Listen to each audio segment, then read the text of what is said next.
So I'm going to talk to you guys this afternoon about the fine scale water quality monitoring project. We also call it the microsites project for short. And essentially this project was really born about because, as Arwen mentioned, the modelling team at the Queensland government has only had limited data to date, and they've been filling the gaps with their models. So this was all about collecting more data in the Burdekin region to better inform the models, to give them real data, better data at a finer scale. The funding was then allocated to the Department of Environment and Science Water Quality Investigations team. The aim of the project really is to extend the real-time water quality monitoring network in North Queensland to support community awareness of agricultural losses, to identify any potential water quality issues, and to improve the paddock to reef modelling, as I mentioned. So there was a lot of planning and consultation that went into this project with various stakeholders to discuss the intent and appropriate monitoring locations. There's quite an extensive infrastructure required, so you need to really take into account site suitability. And there's a couple of other points to note: that this monitoring network showcases the water quality at a sub-catchment level only, so no individual farms are identified to the government for modelling purposes.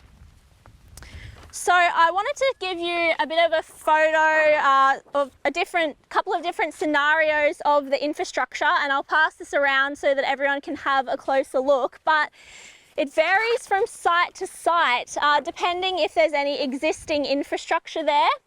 So this one here is using Lower Burdekin infrastructure. So you can set there's a Trios Opus nitrate and total suspended solid sensor, as well as a depth sensor that sits in this PVC pipe in the water column. And this sensor works by passing a beam of light from one side to the other, so to measure the nitrates and the total suspended solids, and also has a depth sensor so you can see the change in water height at the site. Then the cables all feed up to a logger box and a solar panel, which transmits the data up into the cloud in real time. And then we also have a number of sites where there's no existing infrastructure. So the setup is a bit more complicated. We've got galvanized steel beams to run the cables up to the logger box and the solar panel, and then a long PVC pipe that runs down the bank into the water there. So I'll pass this around. Thank you. That's okay. There are different purposes for the selection of each of these sites. So there's 3 different site types. We have reference sites, we have impact sites, and end of system sites. So the reference sites are upstream, and they give us an indication of any, like the natural or the pre-impact water quality. Then the impact sites are downstream of any urban or agricultural or potentially other impacts. And the end of system sites give us an overall understanding of that system's contribution to what's potentially going out to the Great Barrier Reef Lagoon. A bit of a snapshot to date. This project is happening in the Burdekin and the Herbert regions, but I'm just going to focus on the Burdekin region today. We have 20 sites in the Burdekin. That was in the initial plan. 17 have been installed to date. 2 of them are reference sites, 7 of them are impact sites, and 8 of them are end of system sites. There was 3 additional sites that were going to be installed in the Majors Creek area, but they have actually been taken off the list in lieu of 4 other sites. There was a previous project called the Blue Spot project. Similar idea, but with different technology, and they were having a lot of issues with the technology, so they are going to upgrade those sites to become microsites, and they're in 4 sites in the Burdekin Creek system, which was a gap in the data, and a lot of feedback from growers and stakeholders in the community was that we really wanted monitoring in the Burdekin Creek system. So they've taken off those 3 Majors Creek sites in lieu of the 4 Burdekin Creek sites. This is a map here of all the sites, and I'll pass it around so you guys can have a closer look. The different colours are highlighting if it's an end of system site, an impact site, or a reference site. So you can get a bit of visualisation. These 3 sites that I've circled in yellow here are the Majors Creek sites that are no longer going ahead. The DES team was up just a couple of months ago, and they've added 2 new sites. So we have recently installed Calamia Creek at Lily's Mere Lagoon, and we have another reference site, the Burdekin River at Dalbeg Pump Station. So that's a really important one to get a bigger picture of what the water quality is like upstream, and we can compare with some of these impact sites and end of system sites. And these are the 4 Burdekin Blue Spot sites that they are going to convert to micro sites. So we've got Burdekin Creek at Stockham Road, Burdekin Creek at Viv Cox Bridge, Burdekin Creek at Allen Road, and East Burdekin at the highway. So that'll be really important to have real-time monitoring in that system where we previously didn't have any. BIFFMAC's main role in the project is site monitoring and maintenance. So we collect manual samples at each of these sites once a month to verify the real-time data that's coming out of these sensors. That gets sent to the lab in Brisbane, just to make sure that everything's reading accurately and to better verify their models. And we also take manual samples during peak rainfall events to help verify the models as well. We get various maintenance requests from the DES team, and we've had a number of frustrating issues at the site. I'll talk about some of the issues we've had to deal with at the end, but most of the maintenance that we have to do is cleaning the sensors. So the Trios sensors, they have a wiper on them, which at a set time interval just brushes across the glass screen to stop any build-up and make sure we're getting accurate readings. But it's, Luke always used to say, the wiper needs a wiper. We get build up on the wipers. We have all sorts of malfunctions with the wipers as well, so we have to replace them every now and then, go out and test and make sure that they're actually wiping and doing their job. So what happens to the data? Well, as I mentioned, each site is monitoring the nitrate, nitrogen, the total suspended solids, and the stream height. And this data goes to the DES team. It's all rather complicated in the way they receive it. They simplify it greatly, and it's uploaded to the 1622 platform, which simplifies it for growers and stakeholders to have a look at. This platform at the moment only presents the nitrate, nitrogen, and the stream height data, so we haven't got the total suspended solids data on there at this time. But as I've mentioned many times already, the real aim of this project is to have that data to better inform the modelling team at the government and help inform the reef report card process, so that when we're not doing so much guesswork and we're actually basing it off real information from the region. So the data is publicly available.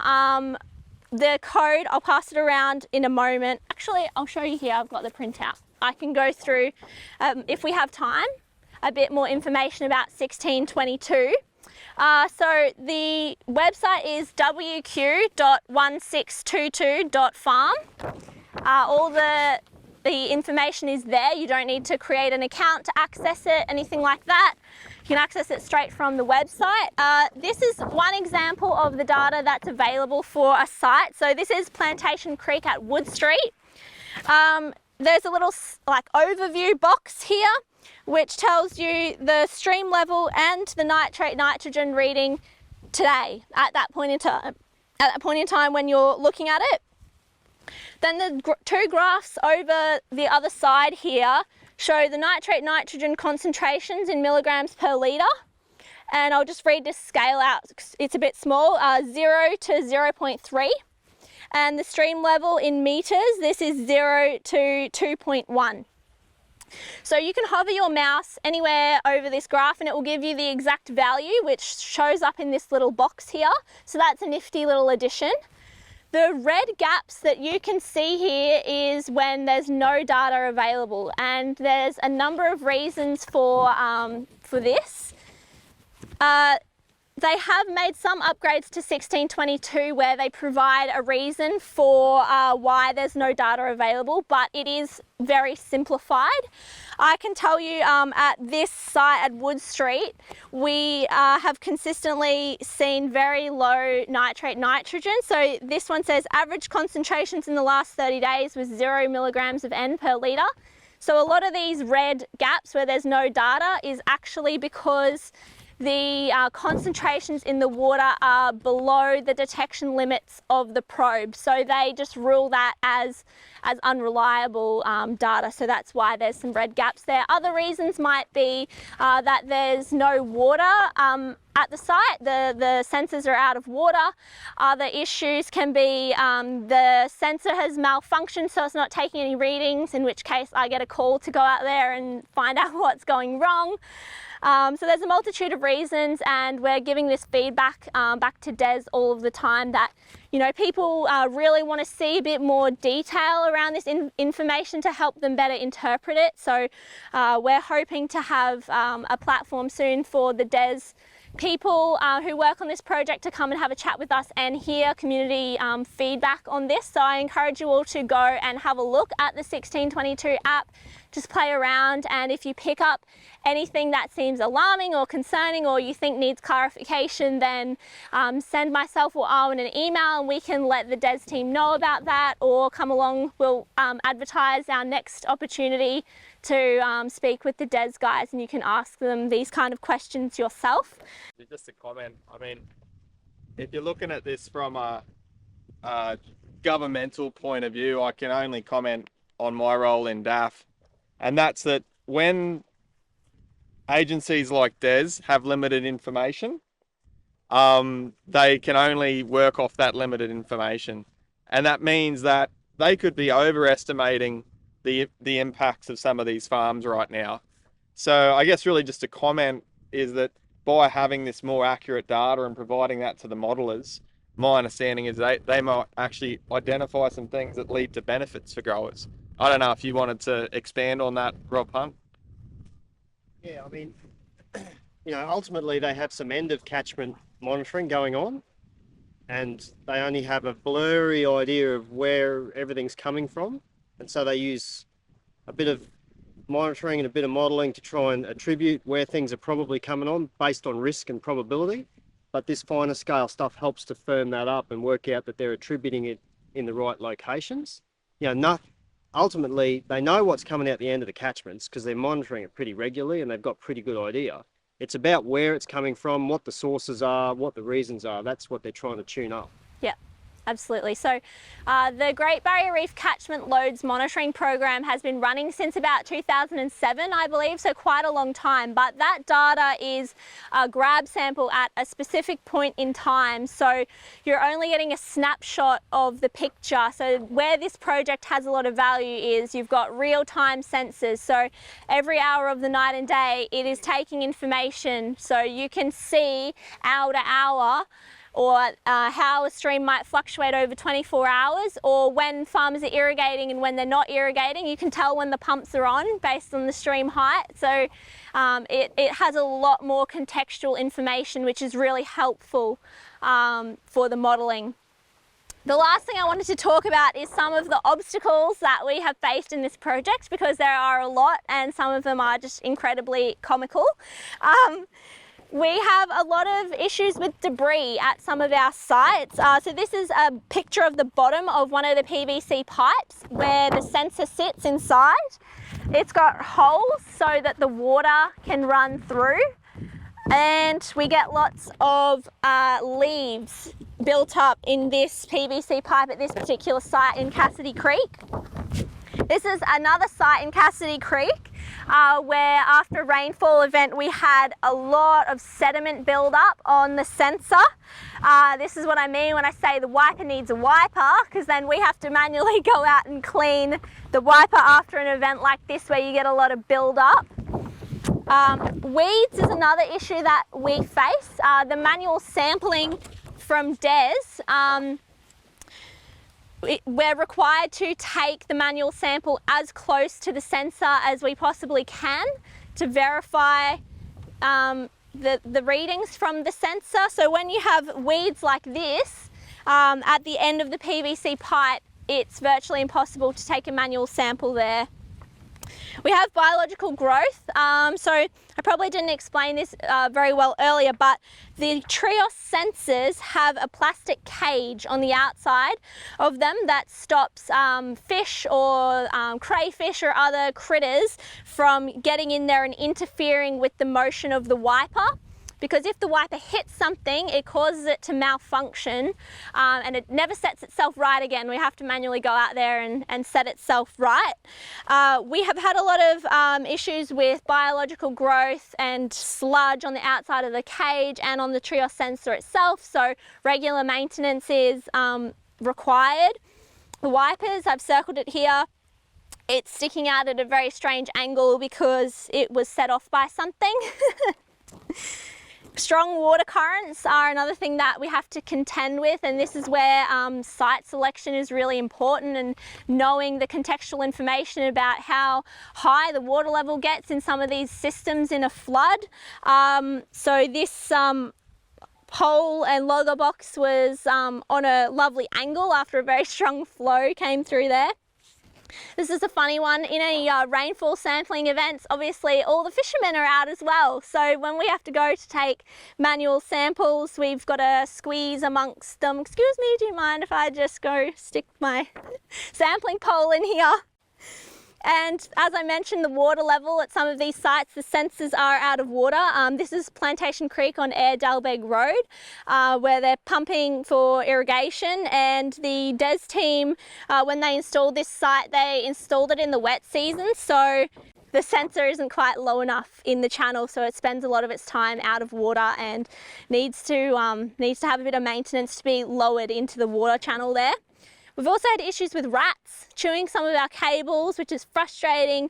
And we had an issue at our Garoo Weir site with a bird nesting on top of the logger box. And unfortunately, we didn't notice until we dropped the logger box down and these two little babies came tumbling out. So we had to pick them up, keep them safe until we finished our work. We could see the mum hanging around, and then we put the little nest and the birds back on top when we lifted it up, and she was happy enough in the end. So that was all I wanted to say.